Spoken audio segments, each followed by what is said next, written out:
Hampir sepekan berjalan, 40 kasus positif COVID-19 ditemukan di 4 klaster PON ke-20 di Papua.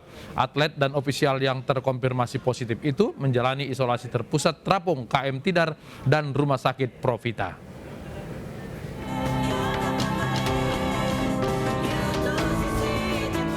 Pekan Olahraga Nasional PON ke-20 yang digelar di Papua yang penuh kemeriahan berubah menjadi kekhawatiran.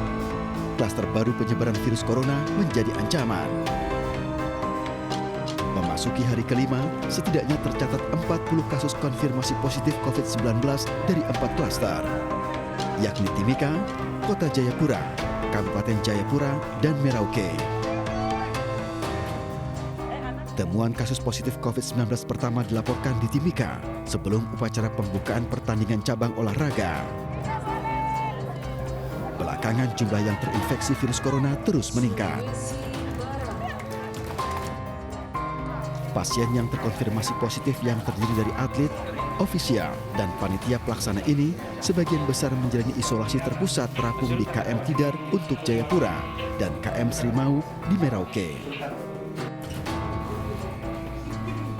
Temuan kasus konfirmasi positif COVID-19 di Papua ini menjadi ironi. Di saat jumlah kasus secara nasional melandai, tapi kasus COVID-19 saat gelaran event olahraga nasional malah menjulang. Padatnya penonton yang menyaksikan pertandingan dan abai protokol kesehatan menjadi kekhawatiran. Padahal aturan pelaksanaan pertandingan sudah sangat ketat bagi semua pihak yang terlibat. Sistem bubble diterapkan untuk membatasi gerak dan sanksi berat bagi mereka yang melakukan kegiatan di luar jadwal.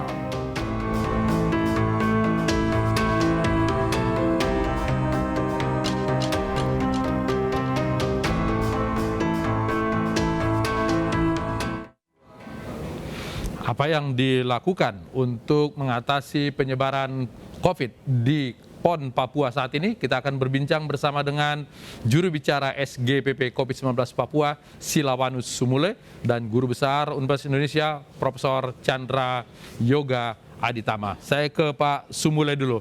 Pak Sumule, sampai hari ini sudah berapa atlet dan ofisial yang terpapar COVID-19 di PON Papua? Baik, sesuai dengan data yang kami kumpulkan hingga pukul 18.00 ada 40 pasien atlet yang dinyatakan positif, tetapi dari angka tersebut data yang kami dapatkan juga 14 sudah dinyatakan negatif. Baik. Jadi angka 40 itu terhitung mulai dari tanggal 22 hingga malam hari ini. Ya. Kemarin data yang kita dapat 29, hari ini 40. Berarti ada kenaikan 11 dalam jangka 1 hari. Apakah memang ada peningkatan tracing untuk mencari siapa yang terpapar di sana? Angka 29 itu 2 hari yang lalu, Mas. Baik. Angka yang kemarin itu dilaporkan 37, dan memang hari ini bertambah lagi 3. Kami dapat laporan, tapi nanti secara rilis resminya itu jam 22.30. Jadi memang terlihat memang ada peningkatan, tapi yang saya ingin sampaikan bahwa dari semua yang dinyatakan positif itu berada dalam kondisi tanpa gejala hingga sakit ringan. Oke. Siapa saja mereka? Atlet, ofisial, atau ada juga dari kalangan penonton? Jadi yang kita himpun 40 orang itu terdiri dari atlet, ofisial, dan pampel. Jadi belum ada tracing ke penonton ya Pak ya? Kalau untuk penonton itu nanti akan datanya kami keluarkan lagi lain. Jadi yang kami 40 ini hanya khusus untuk atlet dan mereka yang terlibat dalam PON. Oke, baik. Saya ke Prof. Yoga. Prof. Yoga, untuk mengatasi, karena ini kejadiannya di tempat yang ramai, banyak orang berkerumun. Apa yang harus dilakukan untuk menekan sehingga kemudian tidak kita temukan ada klaster di PON Papua? Ya, saya usul ada 7 hal gitu ya. Kita mulai dengan 3 dulu untuk atlet, ofisial, dan panpel seperti tadi Pak Sumule sampaikan.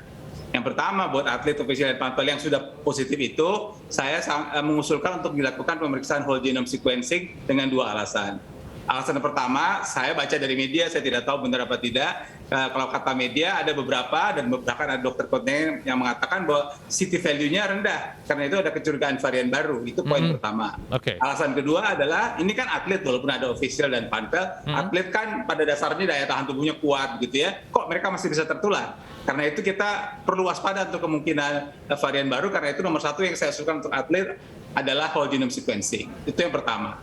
Kemudian yang kedua yang saya usulkan juga, kita tahu panduan Kementerian Kesehatan, bahkan panduan WHO mengatakan orang kalau sudah 10 hari atau 12 hari atau 14 hari sesudah positif, dia bisa dilepas dari isolasinya. Karena jumlah virusnya memang sudah kecil sekali. Karena itulah panduan itu dikeluarkan. Tapi tadinya panduannya mengatakan harus diperiksa PCR ulang pada waktu sesudah mau dikeluarkan. Nah saya usul nih Pak Sumule dan Bapak Ibu sekalian, saya usul untuk atlet, kita pakai tetap diulang PCR-nya pada waktu akhir dia mau dikeluarkan. Jadi jangan ditunggu hanya hari saja, tapi dilakukan juga pemeriksaan PCR sebelum mereka pulang atau mereka kembali ke daerah asalnya.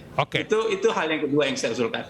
Hal yang ketiga yang saya usulkan, untuk atlet ini kalau nanti sudah kembali ke daerahnya, saya menganjurkan mereka tetap diawasi katakanlah 7 hari sudah pulang. Saya tahu ada orang yang menganjurkan karantina, barangkali karantina bagus kalau bisa, tapi kalau tidak dalam waktu 7 hari sudah pulang ada dari persatuan olahraganya begitu, barangkali PB-nya barangkali atau dari mana tetap memonitor mereka selama 7 hari dan keluarganya. Itu untuk menjaga kemungkinan sakit belakangan dan juga mengeluarkan keluarganya. Itu tiga yang saya usulkan untuk atlet. Baik, Prof Yoga, ada acuan tertentu tidak? Kalau misalnya seperti saat ini ada 40 yang kena, harus berapa orang yang di tracing untuk memastikan bahwa penyebaran tersebut sudah berhenti?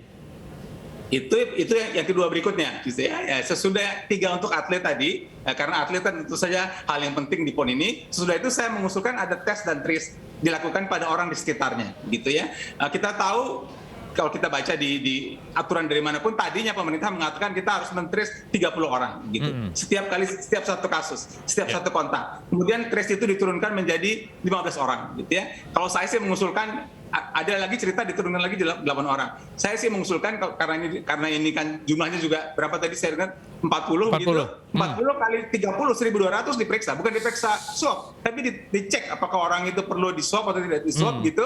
Kalau enggak 1.200, kalau mau 15 paling tidak 600 orang di tes yang kontak dengan 40 teman-teman kita itu. Sebentar satu lagi. Selain 40 orang itu sesuai dengan Mas Bang Latif katakan tadi, ini kan dilakukan di 3 kota atau di 4 kota yang positif ini. Saya mengusulkan selain di dalam kelompok PON-nya, artinya atlet official panpel, juga Pemda meningkatkan tes dan trace di lingkungannya itu, supaya juga kita bisa dapat kalau memang ada peningkatan di sekitarnya. Jadi kita lindungi atlet official panpel, kita lindungi juga masyarakat kita. Itu yang kelima. Nanti dua lagi kalau ada. Nanti, kita tanya Pak Sumule dulu. Pak Sumule, tracing yang dilakukan di luar daripada atlet itu ada berapa orang?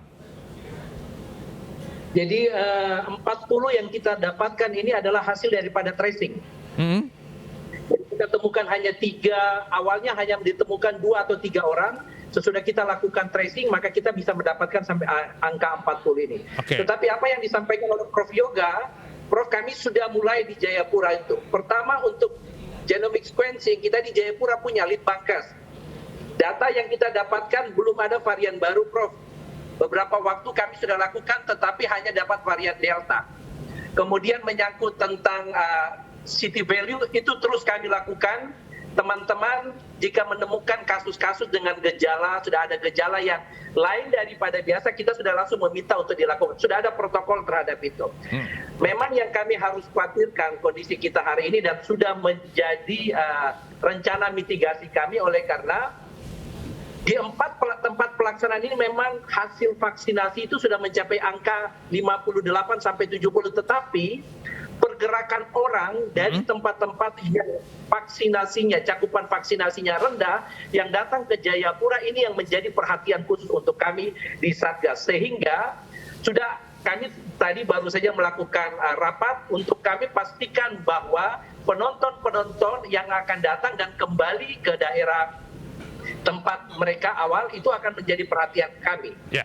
Dan yang terakhir yang juga saya ingin sampaikan yaitu bahwa memang ada sejumlah teman-teman dari provinsi lain sudah mulai menerapkan, misalnya teman-teman dari Jawa Timur itu akan melakukan isolasi terpusat untuk teman-teman yang pulang dari Jayapura.